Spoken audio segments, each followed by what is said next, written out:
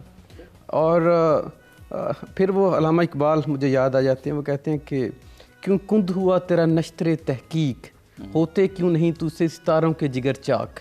کہ آپ جب ریسرچ کی طرف نہیں جائیں گے, ایویڈنس بیسڈ اس کو پیچھے سے نہیں دیکھیں گے, پھر آپ کو اسلام کا ویژن کلیئر نہیں ہوگا. اسلام کا ویژن آپ صلی اللہ علیہ وسلم کے جو ہے وہ ہمیں احادیث میں نظر آئے گا. حضرت علی کرم اللہ وجہہ, انہوں نے خط لکھا اپنے تمام گورنرز کو, اس میں انہوں نے پورے ان کے پرنسپلز, مالک اشتر والا خط تو وہ تو کمال کا خط ہے. کمال, ایک میں کہتا ہوں ہمارے اسلامی گورننس کے لیے وہ ایک ماڈل ہو سکتا ہے.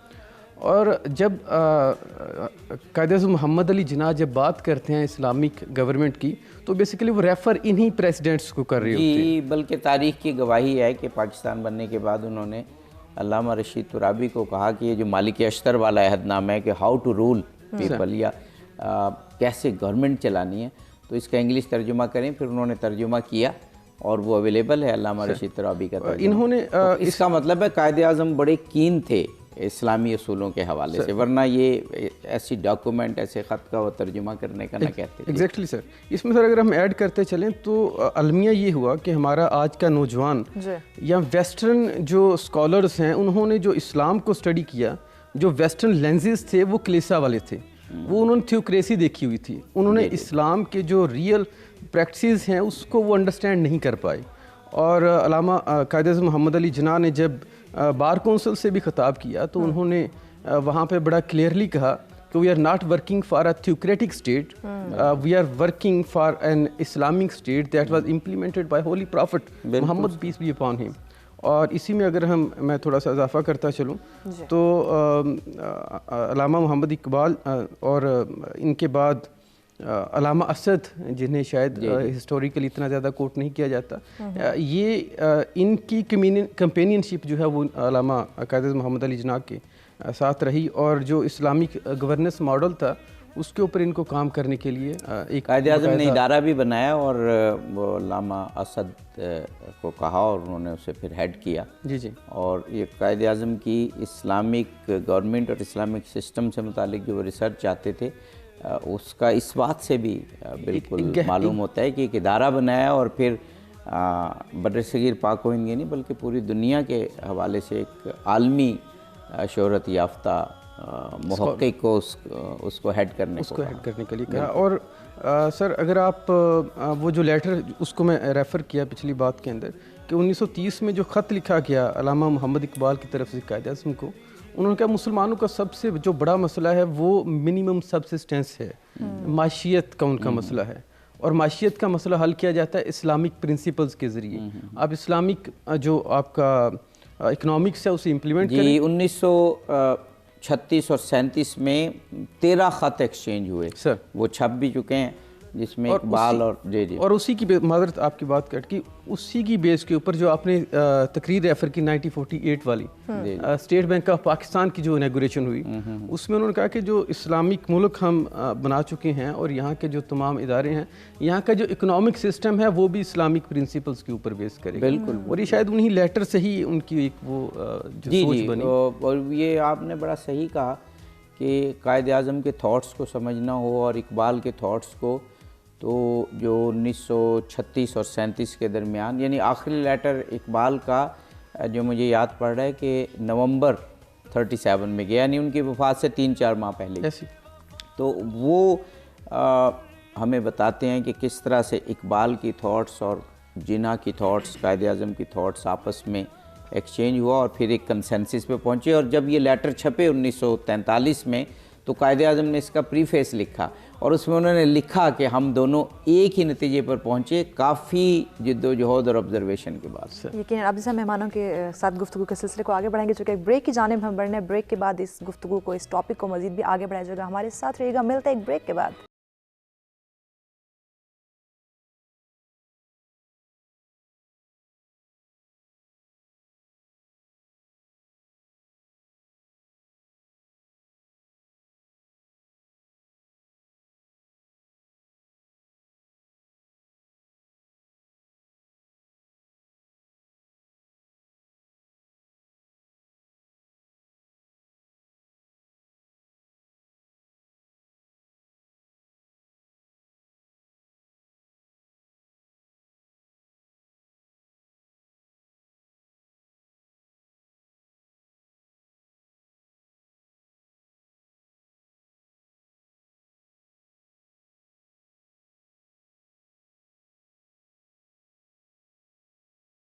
خوش آمدید. آج کا ہمارا موضوع جس پہ ان ڈیٹیل گفتگو کا سلسلہ جاری ہے کہ قائد اعظم کے بیانات کی روشنی میں اسلام کا تصور. اس موضوع پہ ان ڈیٹیل گفتگو کرنے کے لیے اسٹوڈیو میں مہمان ہمارے ساتھ موجود ہیں. پروفیسر ڈاکٹر ندیم عباس بلوچ صاحب ہمارے ساتھ ہیں، پروفیسر کوثر نور صاحبہ ہمارے ساتھ ہیں، اور پروفیسر کاشف صاحب ہمارے ساتھ ہیں. آپ تینوں مہمانوں کا بہت شکریہ، آپ نے ہمیں جوائن کیا. جی عابد صاحب. جی ڈاکٹر ندیم عباس بلوچ سے وقفے کے بعد شروع کرنا چاہوں گا. ابھی جو بات وقفے سے قبل پروفیسر کاشف کمبو صاحب سے ہو رہی تھی کہ پہلا عید کا جو پروگرام تھا، پیغام تھا حضرت قائد اعظم محمد علی جناح رحمۃ اللہ علیہ کا، وہ یہی تھا کہ اب ہمیں ایک منزل مل گئی ہے اور اب ہم اسلامی ثقافت اور تعلیمات کا احیاء یہاں پر کریں گے. جی عابدی صاحب دیکھیے، قائد اعظم کو جیسے ہی پاکستان بنا، چیلنجز کا ایک سیلاب تھا میں کہتا ہوں جو ملا، کہ مہاجرین دھڑا دھڑ آ رہے تھے اور جس حالت میں وہ آ رہے تھے وہ آج بھی ناقابل بیان ہے کہ جس طرح لٹے پٹے اور مصائب اور آلام کا شکار. ہمارے پاس وسائل کی کمی تھی، ہمارے پاس ایڈمنسٹریشن تک نہیں تھی، ہمارے پاس دفاتر تک نہیں تھے، کچھ بھی نہیں تھا. اور ایسے میں قائد اعظم کی جو لیڈرشپ ہے وہ کیا سوچ رہی ہے؟ وہ سوچی کہ ہم اسلام کا جو نظام ہے، ہم جو اسلامی تعلیمات ہیں، ہم وہ معاشرے میں کیسے امپلیمنٹ کر سکتے ہیں. اور یہ اس کا ایک بیک گراؤنڈ ہے کہ کیوں قائد اعظم یہ سوچ رہے تھے. عابدی صاحب، پاکستان کی پوری جو اگر ہم 40s سے سٹارٹ کریں اور 47 تک آئیں، یہ جو 7 سال کا پیریڈ ہے، اس کو بر صغیر کی تاریخ میں ریولوشنری پیریڈ کہا جاتا ہے کہ یہ انقلابات کا زمانہ ہے کہ آئے دن اتحاد تبدیل ہو رہے تھے، پارٹیاں تبدیل ہو رہی تھیں، نیا ایک طرح سے ایک نیا جو ملک بنتا ہوا نظر آ رہا تھا. کچھ اس کے مخالف ہو گئے تھے، کچھ اس کی حمایت میں ہو گئے تھے. تو قائد اعظم نے جو قوم تیار کی تھی، انہوں نے جو ایک ان کا جو میں کہتا ہوں نیشنل نعرہ بن گیا تھا، وہ پاکستان کا مطلب کیا؟ لا الہ الا اللہ. یعنی اب یوں وہ جو ایک نعرہ، وہ جو خون میں ایک گرمی پیدا کر دینے والا، وہ جو دشمن کے سامنے ڈٹ جانے والا، وہ جو جان سے جو ہے وہ گزر جانے کا جذبہ دینے والا، یہ جن لوگوں نے دیا تھا انہوں نے اسلام کے نظام کے لیے دیا تھا. یہ جو انہوں نے دیا تھا وہ اسلامی تہذیب کے احیاء کے لیے دیا تھا. یہ جو قربانیاں دی گئی تھیں، یہ جو سینکڑوں ہزاروں لاکھوں مسلمان بچیوں کی جو عصمت دریاں ہوئیں، یہ جو لاکھوں لوگ شہید ہوئے، یہ جو گھروں، تو یہ اس کو سمجھنا ہوگا کہ قائد اعظم جب اس ٹائم یہ کہتے تھے کہ ہم اسلام نافذ کر رہے ہیں، ہم اسلامی تعلیمات کا احیاء کر رہے ہیں، ہم یہ بورڈ بنا رہے ہیں، ہم علامہ اسد صاحب جیسے لوگوں کو لا رہے ہیں، ہم دیگر جو پاکستان میں جو آئین سازی ہے اس میں علماء کا رول، اس میں قرآن کا رول. اور اچھا ایک اور بات بڑی اہم ہے کہ قائد اعظم نے آئین اور قرآن کا ہمیشہ ساتھ ساتھ ذکر کیا، اور پھر جب ریاست کا ذکر کرتے تھے تو سیرت نبی اکرم صلی اللہ علیہ وسلم کو ساتھ ذکر کرتے تھے. وہ بڑا اہم پیغام ہے، اس کا انشاءاللہ اسپیشلی میں ہم ذکر کریں گے. جی یعنی یہ بڑا امپورٹنٹ ہے کہ آپ دیکھیے، آپ نے صرف تھیوری نہیں کہ آئین تو ہمارا قرآن ہے، امپلیمنٹ کیسے ہوا وہ تو نبی اکرم صلی اللہ علیہ وسلم کے ذریعے سے ہوا. تو اس لیے اس ٹائم جو مہاجرین آ رہے تھے، جب وہ لاہور میں جب پاکستان میں پہنچتے تو وہ جو سجدہ کر رہے تھے ادھر بھی وہی پنجاب تھا، ادھر بھی وہی دریا تھے، ادھر بھی وہی گھر تھے، ادھر بھی وہی فصلیں تھیں، ادھر بھی سب کچھ تھا. وہ کیوں زمین کو چوم رہے تھے؟ وہ سمجھتے تھے کہ ہم اس زمین پہ آ گئے ہیں کہ جہاں پر اللہ کا اب نظام نافذ ہونے جا رہا ہے. بہت پروفیسر کوثر نور صاحبہ، ابھی جو ہم نے قائد اعظم کی جس ریفرنس سے بات کر رہے تھے وہ 18 اگست کا عید کا پیغام تھا، جس میں انہوں نے کہا کہ اب ہمیں ایک خطہ مل گیا ہے اور اب ہم یہاں اسلامی تعلیمات کا اور اسلامی ثقافت کا احیاء کریں گے. مجھے ابھی ایک اور پیغام میں پڑھ رہا تھا عید قرباں کا، یعنی ظاہر ہے عید الاضحیٰ کے بعد عید قرباں اکتوبر کا. اس میں قائد اعظم نے ڈائریکٹ ریفرنس دیا کہ یہ عید جو ہے حضرت ابراہیم کی قربانی کی یاد دلاتی ہے، اور قربانی جو ہے وہ انسانی معاشرے کی ایک بنیادی قدر ہے. انسان دوسروں کے لیے اپنی قربانی دیتے ہیں. آپ نے کہا کہ جس قدر ہم پہ مصائب اور مشکلات، فسادات کی بنا پر اثاثے روک لیے گئے، خیال یہ تھا کہ 3 ماہ میں یہ حکومت ختم ہو جائے گی، اور وہ عید کے بعد عید الاضحیٰ پہ وہ 3 ماہ تقریباً ہو گئے تھے. تو قائد اعظم نے کہا کہ ہم نے اسی قربانی کے اسپرٹ جو حضرت ابراہیم کی ہے اس کو ہم نے زندہ کرنا ہے، اسی قربانی کو، اسی طرح کی قربانی کے جذبے کو قائم رکھنا ہے. تو یہ الفاظ تھے کہ پاکستان ہمیشہ ہمیشہ قائم رہے گا اور ترقی کرے گا انشاءاللہ. ماشاءاللہ، یہ تو ان کا ایک عزم تھا اور یقین تھا اللہ پہ. یہ اللہ پہ کامل یقین ہی کی بات ہے کہ ان کو نظر آ رہا تھا کہ پاکستان جتنے بھی مصائب سے گزر کر ہم نے حاصل کیا ہے، اس کے بعد ہمیں قربانیاں تو دینی پڑیں گی، وہ سلسلہ تو جاری رہے گا، اور ان قربانیوں کے ساتھ پھر ہم جو مل کے رہیں گے تو اثار و قربانی کے جذبے کے ساتھ ہی چلیں گے تو انشاءاللہ ہمیں پاکستان کی دنیا کی کوئی طاقت نہیں ہے جو پاکستان کو ختم کر سکے. تو یہ تو خیر پاکستان بننے کی بات ہے نا. اس سے پہلے کے بھی ایک انہوں نے 1943 کی بات ہے کہ مسلم لیگ کے سالانہ اجلاس تھا، اس میں قائد اعظم نے بہت ہی اس چیز کی اہمیت کو اجاگر کیا تھا کہ اور کہا تھا کہ وہ کون سا رشتہ ہے جس میں منسلک ہونے سے تمام مسلمان جسد واحد کی طرح ہیں، وہ کون سی چٹان ہے جس پر ان کی ملت کی عمارت استوار ہے، وہ کون سا لنگر ہے جس سے امت کی کشتی کا محفوظ کر دی گئی ہے. وہ رشتہ، وہ چٹان اور وہ لنگر اللہ تعالیٰ کی کتاب قرآن مجید ہے جس میں ترقی، اتحاد اور نجات کا راز مضمر ہے. یہ تو ان کے ویژن کی بات ہم کر رہے ہیں نا. تو اس کے بعد جب وہ قرآن کا مطالعہ وہ کرتے ہیں اور اس کے بعد پھر وہ سارا اسٹڈی کرتے ہیں اور ان کو نظر آتا ہے کہ حضرت ابراہیم علیہ السلام کی قربانی جو ہے وہ اسلام کا ایک حصہ ہے، اور ان کی قربانی کو سامنے رکھ کے ایک آئیڈیل سچویشن پیش کر رہے ہیں کہ ہمیں بھی اسی طرح سے اسی راہ پہ چلنا ہے اور قربانیاں دینی پڑیں گی ہمیں اور اثار کرنا پڑے گا. تو الحمدللہ کہ آج بھی پاکستان کے اندر جتنا بھی ہم سمجھیں کہ وہ معیار نہیں ہے جتنا ہونا چاہیے، لیکن پھر بھی یہ اثار اور قربانی کا جذبہ آج بھی زندہ ہے. یعنی آپ بہت جگہ پہ دیکھتے ہیں کہ جہاں کوئی ایسے مسائل آتے ہیں، کوئی زلزلہ آ گیا، کوئی اور پرابلم ایسے آ گئے تو پوری قوم کھڑی ہو جاتی ہے. یہ تو ریکارڈڈ بات ہے کہ جتنی فلنتھراپی پاکستان میں ہوتی ہے اور جتنے جو ہے وہ اثار پاکستان میں ہوتا ہے سخاوت کے اعتبار سے، پیسے کے اعتبار سے، وہ پاکستان دنیا کے اولین ممالک میں ہے. یہی میں سمجھتی ہوں کہ یہ وہی قربانیوں کا سلسلہ ہے جو ہمارے رگ و پے میں موجود ہے، جس کی وجہ سے یہ قربانی دینا کوئی ہمارے لیے مشکل نہیں لگتا. پوری منحاص القوم میں بات کر رہی ہوں کہ جہاں پہ بھی اختلافات ہوں گے مختلف جگہوں پہ, لیکن کوئی ایسا معاملہ آتا ہے تو ساری قوم اکٹھی ہو جاتی ہے اور قربانی دینے کے لیے تیار ہوتی ہے. بے شک. پروفیسر کاشف کمبو صاحب, مجھے یہ اب 2 عیدوں کی تو ہم نے بات کی, تیسری عید میلاد النبی کے موقع پر 25 جنوری 1948 کو آپ نے خطاب کیا اور ایک جملہ کہا کہ یہ پروپیگنڈا کیا جا رہا ہے کہ پاکستان کے دستور کی اساس شریعت پر استوار نہیں کی جائے گی. قائد اعظم نے فرمایا آج بھی اسلامی اصولوں کا زندگی پر اسی طرح اطلاق ہوتا ہے جس طرح 1300 برس پیشتر تھا. اچھا, یہ بات کر کے پھر آپ نے آگے اپنی اس تقریر میں کہا کہ اسلام کا مطلب, شریعت کا مطلب ایکویلٹی ہے, مساوات ہے. تمام جو بھی شہری ہیں وہ فرسٹ کلاس شہری ہیں اسلامی مملکت میں, اور سب کو انصاف ملے گا, سوشل جسٹس ہوگا, ایکویلٹی ہوگی, اور پھر ٹالرنس کی بھی بات کی قائد اعظم. بالکل. پروفیسر صاحب, آپ کے جو سوال کا جواب ہے ہم بریک پہ ابھی چونکہ جانا ہے, بریک کے بعد ہم ان ڈیٹیل چونکہ بات کریں گے. ناظرین ہمارے ساتھ رہے گا. بریک کے بعد انشاءاللہ اپنے مہمانوں سے ان ڈیٹیل گفتگو کا آغاز دوبارہ کیا جائے گا. ملتا ہے ایک شارٹ بریک کے بعد.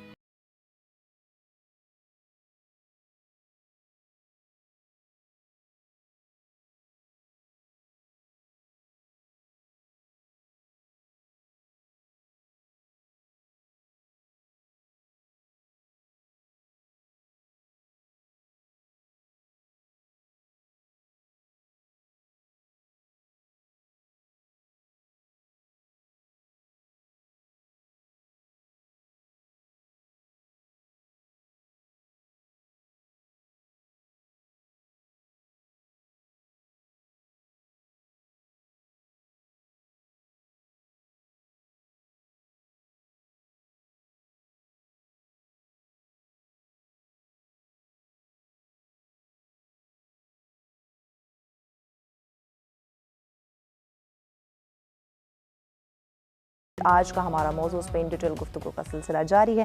عابدی صاحب آگے بڑھاتے ہیں سلسلے کو. پروفیسر کاشف کمبو صاحب سے میں نے سوال کیا تھا کہ قائد اعظم نے یہ 25 جنوری 1948 عید میلاد النبی کے اپنے تقریر میں بار ایسوسیشن سے تھی, غالباً کراچی بار ایسوسیشن سے, اس میں انہوں نے یہ کہا کہ اگر کوئی یہ پروپیگنڈا کر رہا ہے کہ پاکستان کا نظام شریعت پر استوار نہیں ہوگا تو میں اسے واضح کر دینا چاہتا ہوں کہ پاکستان کا نظام شریعت پر استوار ہوگا. بالکل ایسے. لیکن اس کے بعد انہوں نے آگے کہا کہ اس سے غیر مسلموں کو اور ملک کے ایسے شہری کے جو مسلمان نہیں ہیں ان کو خوفزدہ ہونے کی ضرورت نہیں ہے, کیونکہ اسلام کا نظام ایگزیکٹلی الفاظ یہ ہیں عین جمہوریت پر مبنی ہے اور وہ سب کے حقوق کا خیال رکھتا ہے. جی جی. ایک چیز تو جس طرح ہم نے بات کی کہ جو ہمارے قائد اعظم محمد علی جناح تھے یہ ویژن میں بہت کلیئر تھے. ان کا کانفیڈنس اسی ویژن کی وجہ سے تھا چونکہ ان کی تحقیق تھی اور انہوں نے جو اسلامک گورننس کا ماڈل ہے اس کو اسٹڈی کیا ہوا تھا, اس کی امپلیمنٹیشنز کو اسٹڈی کیا ہوا تھا. اور جو ٹاورنگ پرسنالٹیز تھیں انٹلیکچوئلس کی اس دور کے اندر, علامہ اسد اور علامہ محمد اقبال ان کے کمپینینز تھے, تو وہاں سے انہوں نے بہت سی چیزیں ان سے ڈرائیو کی. قائد اعظم محمد علی جناح کی شخصیت میں ایک ایوولوشن ہے اور اس ایوولوشن کو ہم سرچ کر سکتے ہیں علامہ محمد اقبال کے ساتھ جب ان کے انٹیکشنز ہوتی ہیں, جیسے ابھی ہم ڈسکس کر رہے تھے. قائد اعظم کا ایک کوٹ بڑا جو ہے وہ کوٹ کیا جاتا ہے اسلام آباد کے اندر بھی بہت سی جگہوں پہ آپ کو, فیتھ یونٹی اینڈ ڈسپلن. کئی جگہ پہ اس کو یونٹی فیتھ اینڈ ڈسپلن لکھا جاتا ہے, وہ غلط ہے. مشرف صاحب کے دور میں اسے بہت سی جگہوں پہ ٹھیک بھی کیا گیا. یہ فیتھ یونٹی اور ڈسپلن ہے. اس کی ایک لیکسی ہے, علامہ محمد اقبال کا ایک شعر ہے, یقین محکم عمل پہم محبت فاتح عالم, جہاد زندگانی میں یہی ہیں مردوں کی شمشیریں. کہ وہ جب اس کو شروع کرتے ہیں وہ یقین محکم فیتھ سے شروع کرتے ہیں, اور اسی فیتھ جو فیتھ ہے وہ چونکہ انہوں نے بارہا جیسے پروفیسر صاحبہ نے بھی اپنی بات میں ذکر کیا کہ وہ فیتھ جو ہے وہ قرآن کا فیتھ ہے. وہ فیتھ جو آپ صلی اللہ علیہ وسلم نے جو احادیث کی صورت میں ایک ڈیوائن ریولوشن کی صورت میں جو ہے وہ اسی فیتھ کو بارہا, وہ کہتے ہیں کہ جب فیتھ آئے گا تو آپ کی سوسائٹی کے اندر یونٹی آئے گی اور اس یونٹی کے ساتھ فردر آپ معاشرے کے اندر ایک ڈسپلن. بیسیکلی تو یہ ہے کہ 3 اصول جو ہیں ان تینوں پہ عمل کرنا ہے. ہاں جی, وہ بعض اوقات ہم اس ڈیبیٹ میں پڑ جاتے ہیں, آپ صحیح کہہ رہے ہیں, کچھ اسکالرس کا یہ خیال ہے کہ قائد اعظم نے دونوں ترتیبوں سے ان کی تقاریر میں یہ ہے، لیکن بہرحال اگر فیتھ پہلے ہے یونٹی تو اس پہ عمل تو کرنا ہے نا، یقیناً۔ اچھا ڈاکٹر صاحب، ایک قائد اعظم کا اسی عید میلاد النبی کے پیغام کا ایک مختصر سا میں یہ کوٹ کرنا چاہوں گا، اور پھر آپ تینوں مہمانوں سے رائے انشاءاللہ لیں گے، کچھ وقفے سے قبل کچھ وقفے کے بعد۔ اسلام نہ صرف رسم و رواج، روایات اور روحانی نظریات کا مجموعہ، بلکہ اسلام ہر مسلمان کے لیے ایک ضابطہ بھی ہے جو اس کی حیات اور اس کے رویے بلکہ اس کی سیاست و اقتصادیات وغیرہ پر محیط ہے۔ یہ وقار، دیانت، انصاف اور سب کے لیے عدل کے اعلیٰ ترین رسولوں پر مبنی ہے۔ ایک خدا اور خدا کی توحید اسلام کے بنیادی اصولوں میں سے ایک ہے۔ اسلام میں ایک آدمی اور دوسرے آدمی میں کوئی فرق نہیں ہے۔ مساوات، آزادی اور یگانگت اسلام کے بنیادی اصول ہیں۔ میرا خیال ہے اگر کوئی ہمیں یہ کہے کہ 4-5 جملوں میں اسلام کو بیان کرنا ہے تو یہ 25 جنوری 1948 کا جو خطاب ہے اس کا یہ اقتباس ہم بہت اطمینان کے ساتھ پیش کر سکتے ہیں۔